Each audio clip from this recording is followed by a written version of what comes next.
Let me ask, how many people are here are under the age of 18? Just make some noise if you're under the age of 18. Make some noise.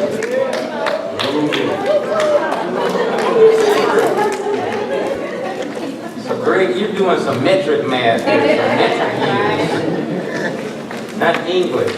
All right, go ahead and make some noise. Y'all, if you're under 18, make some noise. Make some noise.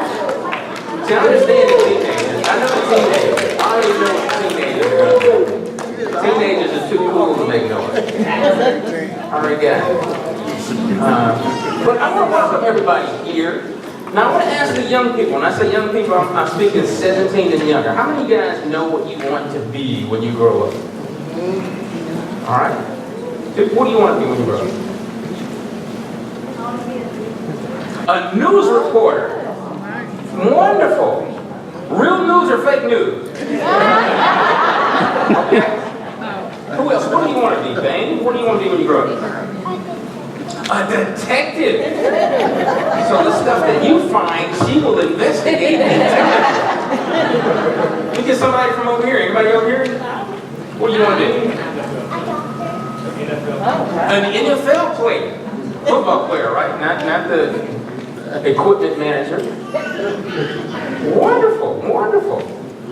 So, if you're like me, when I was young, it started to change. When I was very young, I wanted to be one thing, and when I was in middle school, it was something different. High school, I had an idea, then I went to college and started all over again.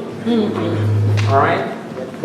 But believe it or not, when I was a kid, at 5, I wanted to be a preacher. Scary, isn't it? Scary? Yes, it is scary. But as I got older, I actually wanted to be a scientist. I used to see science fiction movies, and actually I could identify with the villains. The mad scientists. I wanted to make potions and make things. And then I got a little bit sophisticated, or a little bit older, and thinking that I wanted to cure cancer as a scientist. But when I got to college, I didn't like biology. So I became a chemist. I did become a chemist.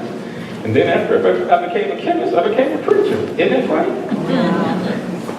But I asked you young people what you wanted to be when you grew up. Now let me ask those of you that spoke, if you're here with a relative, a parent, grandparent, and you don't have to answer, I want you to answer to yourself. What do you want your kids to be when they grow up? Now think about that. Maybe I should qualify that question. Who do you want them to be when they grow up? Because it's very common for parents to have in mind something for their children. And we picture them in their adulthood a certain way. But do we picture them in the way that God would have us to picture them? And what are we doing right now to help them be the person that they should be? So that's what we're going to talk about today in a sermon that's titled Spirit-Filled Kids. Spirit-Filled Kids. So if you have an outline, everybody should have an outline. If you don't have an outline, raise your hand. Okay? Okay, we got one missing right here in the middle. Yeah, young and old. And it's good practice. So if they can scribble on it, that's absolutely fine. But I want them to get used to, hey, writing things. Listening. All right? We almost got it. Y'all need me to go to handheld? Okay, so let me go to handheld. So I first want to start talking to the kids. We're going to be talking from the Bible, from a part of the Bible called Ephesians. Now, I know that's a weird word. What in the world is that? It's a place that was called Ephesus. And the people who lived there were Ephesians.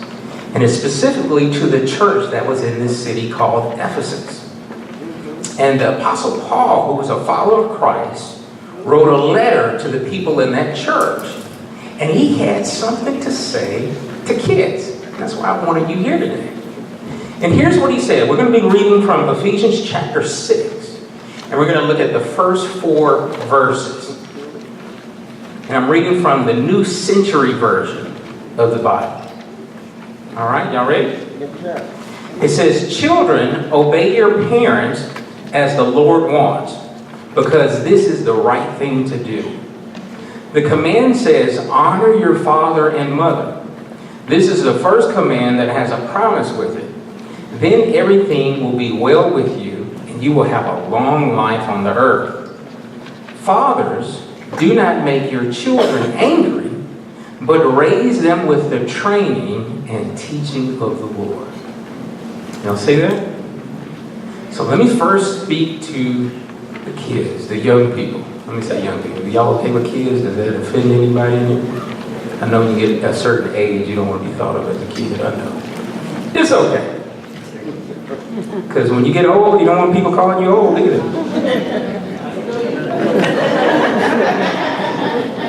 So here's what I want you to understand that the Bible is telling you to do. Here's what it's saying. Do what your parents tell you to do. Do what your parents tell you to do. That's right there in what we read. It said, children, obey your parents. That means to do what they tell you to do. Now, how many of you young people, how many of you have parents or grandparents tell you things to do that you don't want to do? Raise your hand. No. I got you. Absolutely. Right? What's one thing your parents tell you to do you don't want to do? Clean up your room. Mm-hmm. What's one thing? Go to bed. What's one thing? Do my chores. Do your chores. Over here, Lansing, what's one thing? Do lunch. Whoa.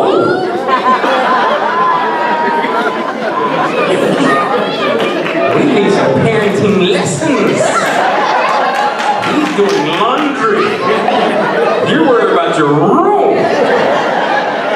Wow. Well, yes, sir. What's one thing you... Go ahead. Clean the room. Clean the room. Yes, indeed. You don't want to clean the room. You like to leave it messy, right? What's one thing? Did you say clean the room? Clean the room, right? We don't want to clean stuff. There's a common factor there, right? Sometimes we don't want to clean our bodies, right? But the Bible says, I want you to do what your parents tell you to do. Why do you think the Bible would say something like that? The Bible actually tells you why. It says it's the right thing to do. There's a right thing to do in life, and there are wrong things to do in life. And one of the right things for you to do as a kid, as a young person, is to do what your parents tell you to do. Now, some of you are older, and you're thinking, okay, what if my parents tell me to do the wrong thing? Okay? And if you are understanding, if you're at that age where you can tell what's right and wrong, not what's right and wrong based on what I feel or what I like, what's right and wrong by God, then you may need to share that with another adult. They're trying to call you to do something wrong. But in general, your parents are trying to tell you the right things to do. Why? Why do you think your parents try to tell you the right thing? Why do you think they want you to clean your room? Anybody know why? Tell me why. So you won't be messy. Right?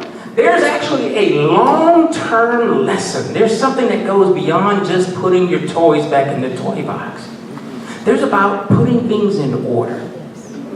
And that helps you the rest of your life. Right?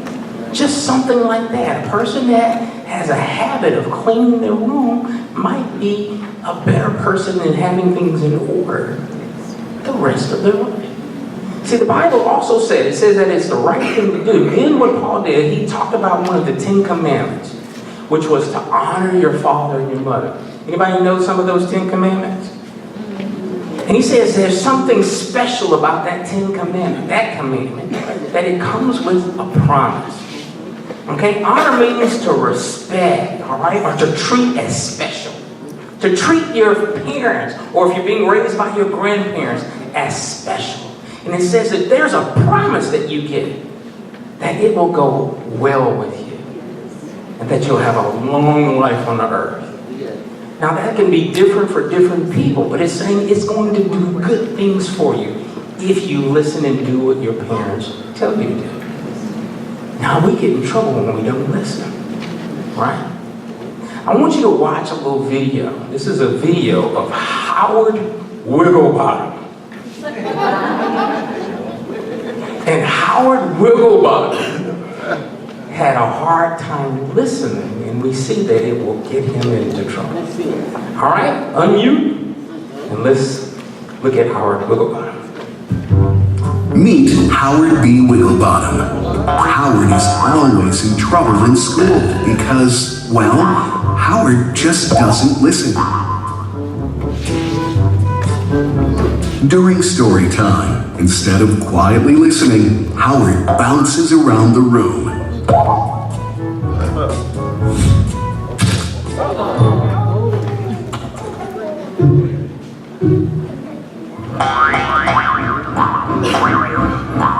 Howard B. Wigglebottom, please sit down, be quiet, and listen. Howard, please sit down. Oh, Howard B. Wigglebottom, you're bouncing too close to the fan.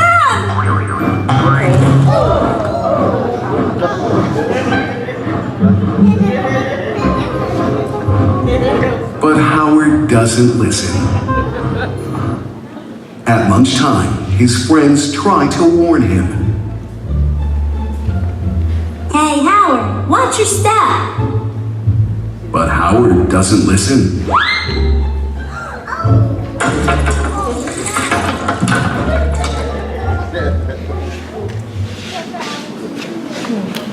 So we saw Howard Wigglebottom didn't listen. And when Howard Wigglebottom didn't listen, did good things happen or did bad things happen? Bad things happen when Howard Wigglebottom didn't listen. The same thing is true when you don't listen to your parents. Now for those of you who are older kids, older teens, preteens, you saw when Howard didn't listen, he got caught into the fan. And that's funny. I'm not looking for you guys to get caught in the fan. But you can get caught with wrong relationships. You can get caught in making bad decisions.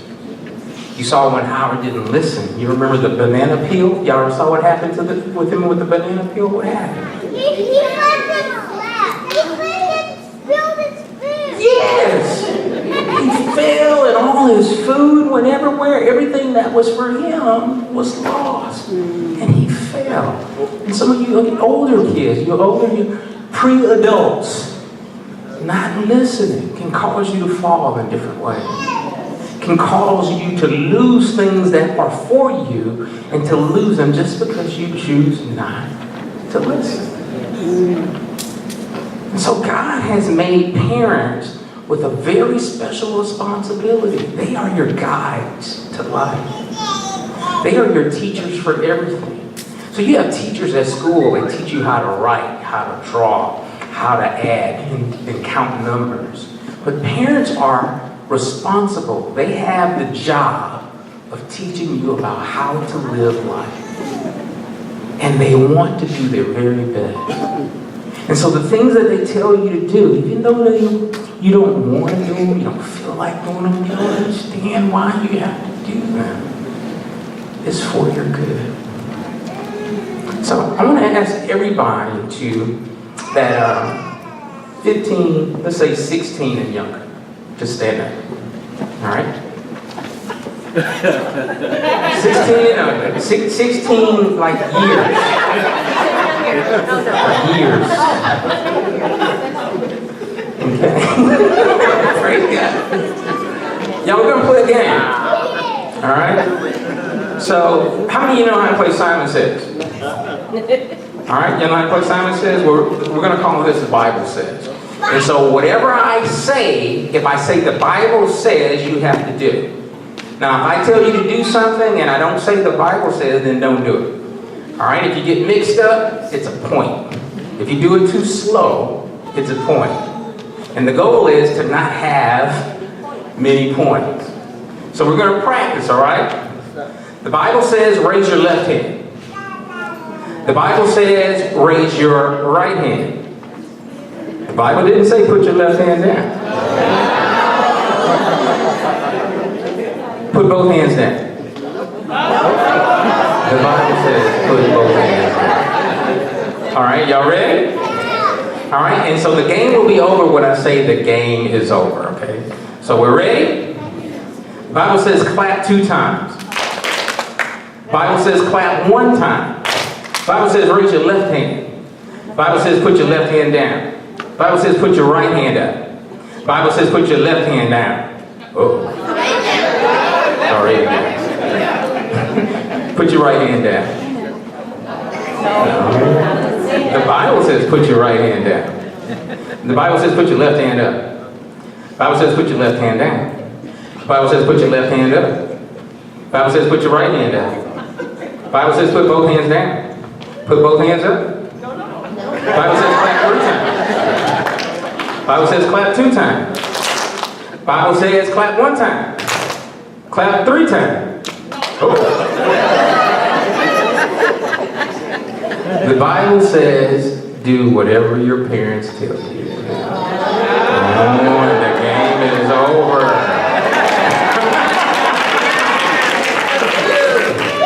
All right, so after service, I got candy. So once we get through, you can come get some candy, okay? Because good things happen when you listen. All right?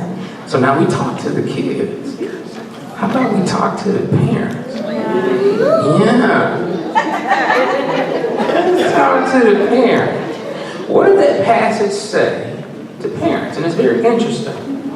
It actually speaks to fathers first. Now, with the kids, it said listen to your parents, right? Father and mother. But in verse 4, it starts off with this instruction to fathers. Why? Because the fathers have a very special place in the family. They're the head of the family. We talked about that in marriage on last week. And so that's why God holds fathers responsible for the direction of the family. Okay? Now, for those of you that have families where the father isn't there or whatever, then of course the mom takes that role. Or the grandparent takes that role. And it's a very special thing, a very important thing. It says, fathers don't provoke your children, but to raise them in the discipline and instruction of the Lord. Here's the thing I want us parents to understand and realize this morning. The Bible says for us to raise our kids to be faithful instead of frustrated. Raise kids to be faithful and not frustrated. I find this very interesting. If you just think about it. All the other things that you read in Ephesians, it seems to just talk about what you should do. There's not a whole lot of commands telling you what not to do in this letter. And it's just very strange that out of the blue, Paul says, don't provoke your children. Don't make them angry. Now, how do we make children angry? There's lots of ways that we can raise children that make them angry. For some of us, it's in inconsistent discipline. What do I mean by that? I'm talking about that person who kind of seems to be patient and they'll tell their child to clean up the room or you're going to be grounded. But then they don't ground. And then they go back, you didn't clean your room. If you don't clean your room, I'm getting serious. You're going to be grounded. And they still don't ground. And then they come and they see the room isn't clean and then they just explode. There's an inconsistency there. Or sometimes parents can provoke or make their children angry by having a set of rules that's good for one child, not the other. Where it seems like they play favorites to one over the other. And sometimes parents make excuses, well, that one didn't get in trouble as much. But some of the trouble you see in the other might be an issue of attention that is being inconsistent with the other. Sometimes it's an issue of just not spending time. It can leave the child frustrated. And so the Bible tells us not to raise them to be frustrated, to be angry. Some of you can relate to that when you're a teenager, of just being angry. And you don't know why you were angry. And all sorts of behaviors that you did, if you traced it back, it was because you were angry. And so the Bible warns parents that as you raise them up, we're familiar with that Proverbs passage, many of you, that train up a child in the way that it should go, and when he is old, he won't depart from it. And that training, that pathway is inconsistent. If the parent tells you to go some way and then there's a dead end, that frustrates. Why did you tell me to go this way? Or why are you telling me to do all this stuff and you don't do it? So don't raise them to be angry. But your goal is to raise them to be faithful. Now I know parents, kids can make you angry. They can get on your nerves. I want to share a passage I just think is funny. I'm not going to even explain it too much. We're going to read it and then move on. Proverbs 19:18 in the English Standard Version says this: discipline your son, for there is hope. Do not set your heart on putting him to death.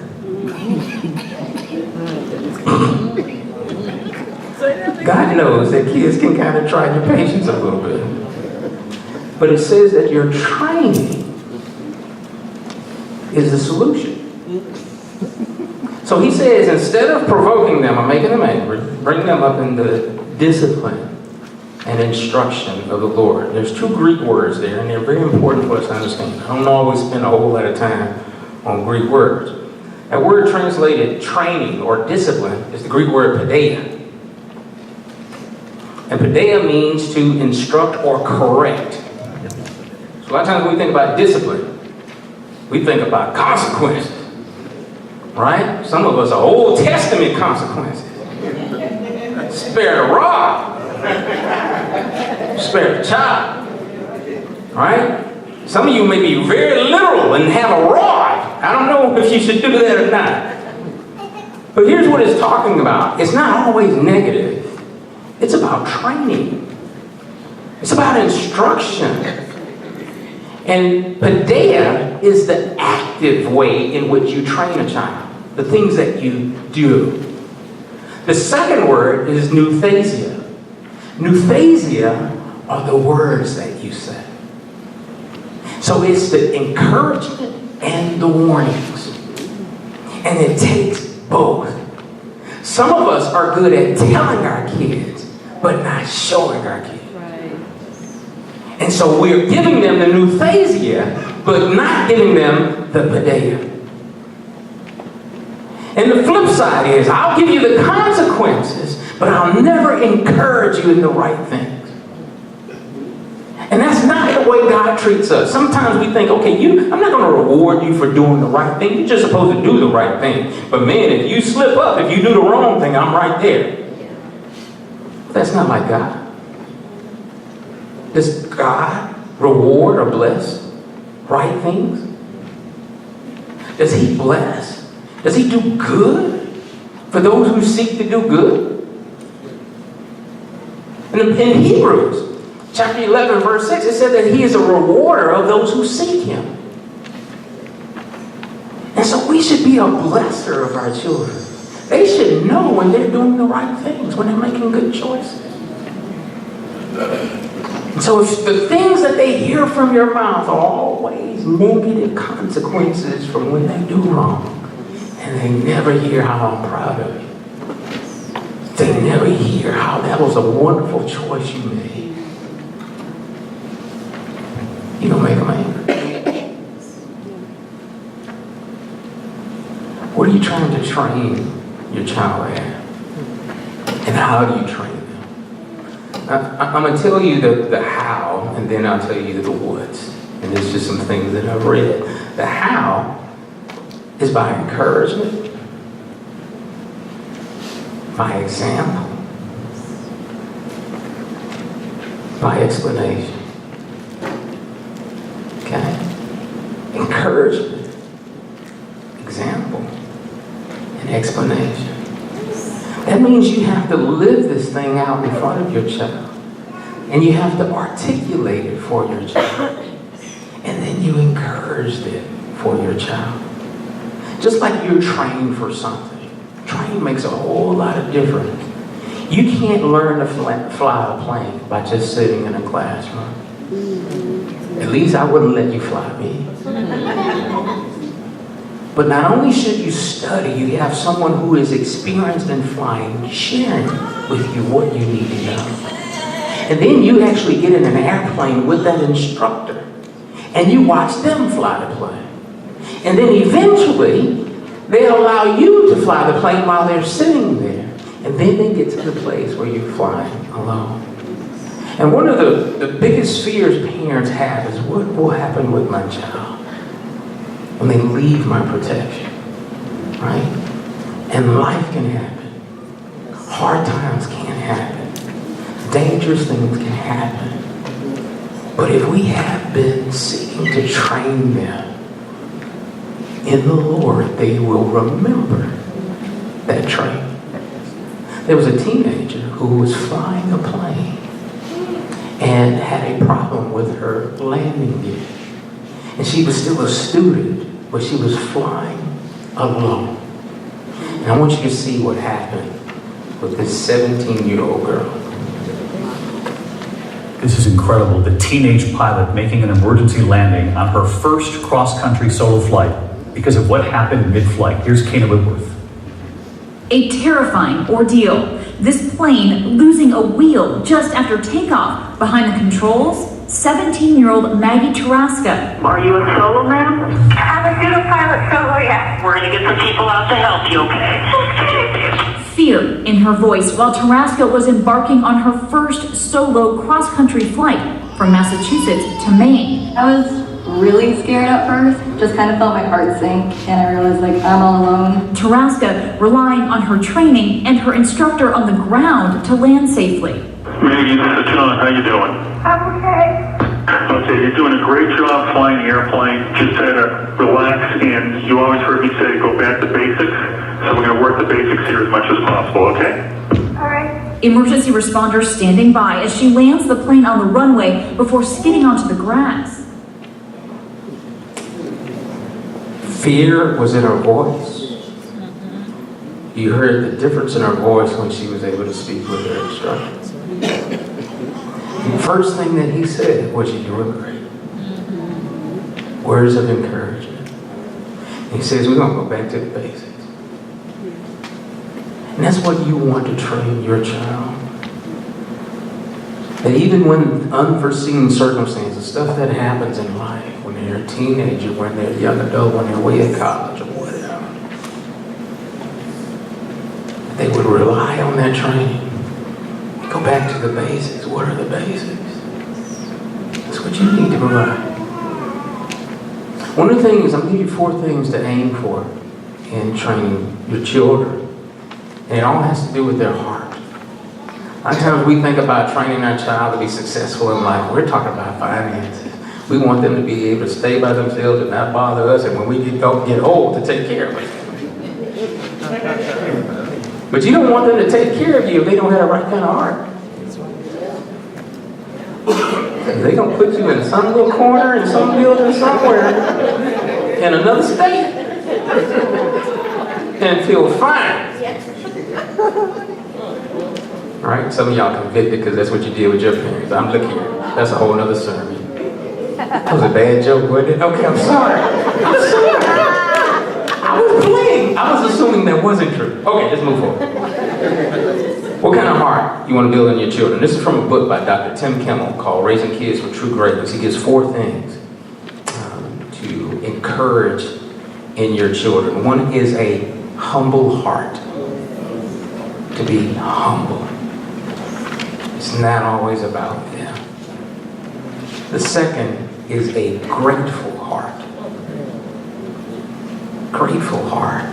To be thankful. Third is a generous heart. So it's not about what they get, it's about what they give.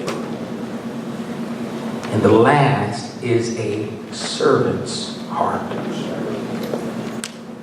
You think about whatever your child chooses to do as a career, if they have that kind of heart, they'll be successful. If they're a doctor, or if they're a nurse's aide, if they're a professor or a teacher's assistant, they will make a difference with that kind of heart.